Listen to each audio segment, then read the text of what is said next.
it takes a lot of guts to turn a story about two serial killers into a feel-good British black comedy.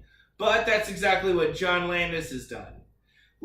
Landis has never been a conventional filmmaker of any sort. And this is the guy who made The Blues Brothers, Animal House, and an American Werewolf in Paris.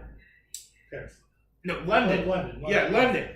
And so he has turned Burke and Hare, which is based on a true story, a pair of serial killers who kill people and sell their bodies to medical science, into one of the funniest, silliest, most outrageous black comedies I've seen in a long time. The movie tells the story about William Burke and William Hare, two poor nitwits who, without any jobs, are forced to try and resort to scams to make a pretty pence. But trouble comes their way when their tenant suddenly dies. Now they're left without any cash.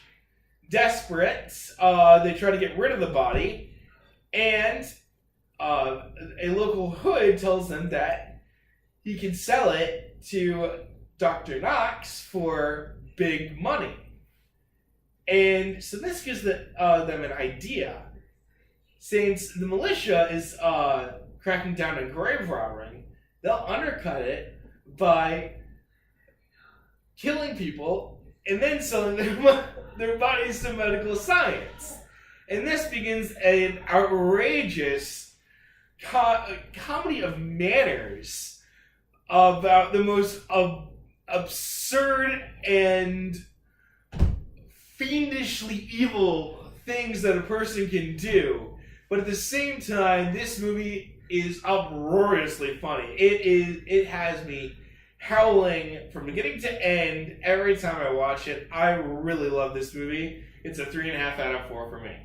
Okay. Well, when you handed me the case for this film, and I had not even heard of it, and I saw the cast, Simon Pegg, Andy Serkis, Isla Fisher, Tom Wilkinson, all highly watchable actors. And then I saw directed by John Landis. I didn't even know John Landis was still making films. I was so excited for this film. Oh, you're not going to knock this film, please. But John Landis has not made a film since this film in 2010, and there's a reason. It is because this film should have been a home run with the premise, the people involved, even all the cameos from lesser known British actors and from his previous films. Harryhausen. Yes. Alan Carruthers. Right. Jenny Agutter from American Werewolf in London. Yeah, I was spotting people on a regular basis. Right. Cool. Christopher Lee, remember his cameo? Yes. That was very funny. Yes. But I feel like this was not. It just wasn't that funny. It was not. It just was not very funny. Like there was 2 scenes that I laughed, and the rest of the time. Which scenes were those? How they came up with the idea for funeral parlor. Oh. and sex hasn't been this funny since American Pie. and then chasing after the body was comedy and stuff. But like I said, I mean.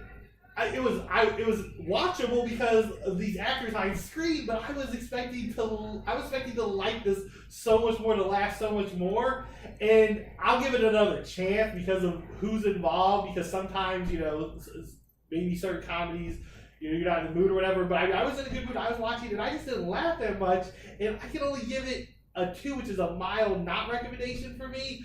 Because it is watchable, but I don't feel like it's successful, and I feel like maybe that's why he hasn't made another film since, because he had all the parts here with this film, when I think of a success, when you're mixing horror comedy, like I'm thinking a much more successful film like Serial Mom, the John Waters film. Yes. It had murder and comedy, and it was just like you know these absurd, dark things happening, but it was lighthearted the whole way through. Exactly. That had the perfect mix here. But to me, the jokes weren't there with it. What do you mean? I just live in the Captain McClintock, the little police colonel who was the world's biggest idiot. Yet he thought he was the most intelligent and best police inspector. He was gonna solve the entire case because he was so smart. He was really a complete idiot. Oh my god, he was hilarious. And then how it kind of like dovetailed in with an all-female version of Macbeth, and they kind of fed off each other. I thought that was really clever. Well, let me mention another part. So this isn't a film that's This isn't a romance, but there's a romance that's driving the narrative for Simon Pegg's character. Yes, him and Isla Fisher. Okay, so the whole time I'm feeling like there's more here. Like she's using him, and this is going to come to some sort of head here or change something here. And at the end, it's just like, no, she's not. It's like, what? Like she really, because she's a complete idiot. She is so dumb. What I'm missing here is just most people are just dumb in this film. Oh yes, everyone here is a complete idiot. That's what's so funny. Okay, that's what is so funny. I mean, she despite everything she learns, she still doesn't get what's really going on. And she's just so wrapped up in this fairy tale fantasy that she can't see the fact that her boyfriend is a serial killer. And then, and remember the scene where they bring the dead body to Tom Wilkinson in a barrel, and he's just all discombobulated, and then he's like, well, straighten him out. That was very funny. Tom Wilkinson was honestly my favorite part of this film. Oh, man. He was, I felt like... The police did not really. You didn't like him? You didn't think it was funny? I didn't get a lot of jokes from... I didn't get any laughs out of Tom Wilkinson. I just enjoyed what... His character? Yeah, his character. Or Tim Curry? See, that's another thing. I wanted Tim Curry. I was so excited to see Tim Curry, and I felt like he didn't get anything. He was just a supporting character. I know, but... oh my gosh, I felt like I was expecting so many more. Maybe my expectations were too high for this, but again, like I said, you mentioned giving it another chance. You got to give it another chance because this movie, honestly, as warped and twisted as this movie is, and it is both.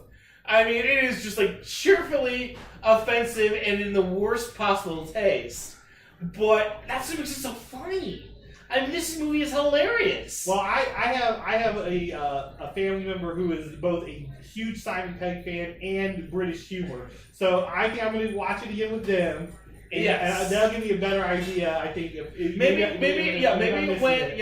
after you do, we'll go take another look at it and review it again.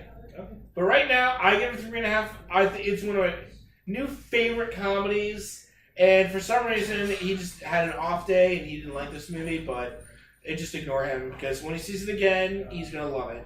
And I know you will too. I'd say temper your expectations. Whatever, dude.